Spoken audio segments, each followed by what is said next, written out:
নমস্কার। শ্রী শ্রী রামকৃষ্ণ কথামৃত।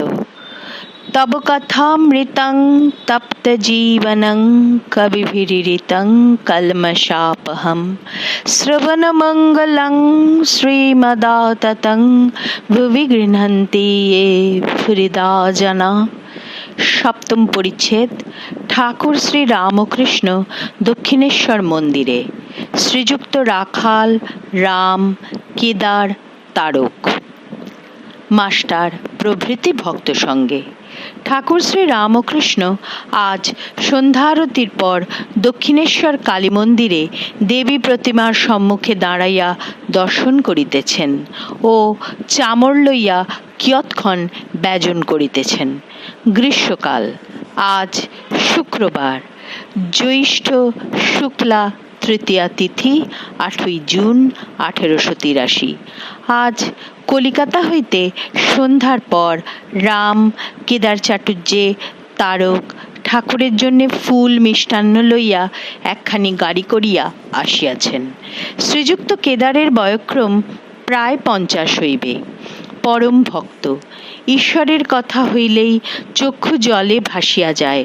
প্রথমে ব্রাহ্ম সমাজে যাতায়াত করিতেন, তৎপরে কর্তাভজা, নবরসিক প্রভৃতি নানা সম্প্রদায়ের সহিত মিলিয়া অবশেষে ঠাকুর শ্রী রামকৃষ্ণের পদাশ্রয় লইয়াছেন।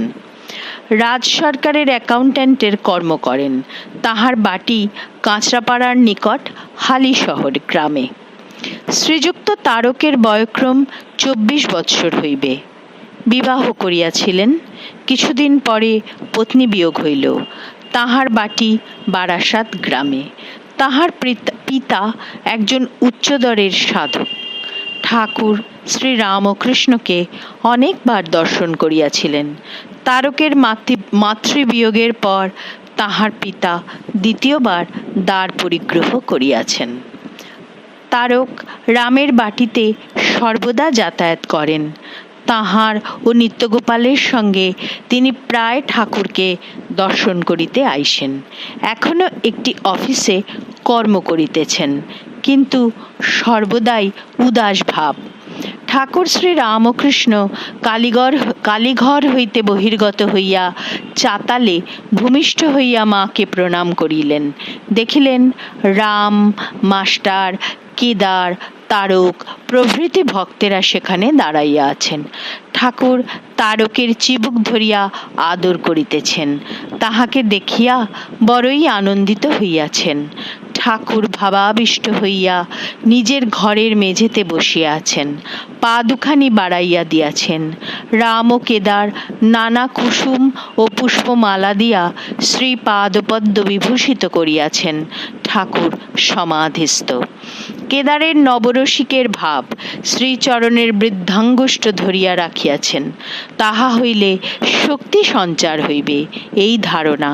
ঠাকুর একটু প্রকৃতিস্থ হইয়া বলিতেছেন, মা, আঙুল ধরে আমার কি করতে পারবে? কেদার বিনীতভাবে হাত জোর করিয়া আছেন। শ্রী রামকৃষ্ণ কেদারের প্রতি ভাবাবেশে, কামিনী কাঞ্চনে মন টানে তোমার, মুখে বললে কি হবে যে আমার ওতে মন নাই? এগিয়ে পড়ো। চন্দন কাঠের পর আরও আছে রূপার খনি, সোনার খনি, হিরে মানিক। একটু উদ্দীপন হয়েছে বলে মনে করো না যে সব হয়ে গেল। ঠাকুর আবার মার সহিত কথা বলিতেছেন। মা, একে সরিয়ে দাও। কেদার শুষ্ক কণ্ঠ রামকে সভয় বলিতেছেন। ঠাকুর এ কি বলছেন?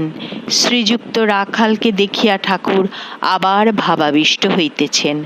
ভাবে রাখালকে সম্বোধন করিয়া বলিতেছেন, আমি অনেক দিন এখানে এসেছি, তুই কবে এলি? ঠাকুর কি ইঙ্গিত করিয়া বলিতেছেন যে তিনি ঈশ্বরের অবতার আর রাখাল তাহার একজন অন্তরঙ্গ পার্ষদ। ওম নিরঞ্জনং নিত্যানন্তরূপম ভক্তানুকম্পাধৃত বিগ্রহং বৈ ঈশাবতারং পরমেশমিড্যং তং রামকৃষ্ণং শিরসা নমাম।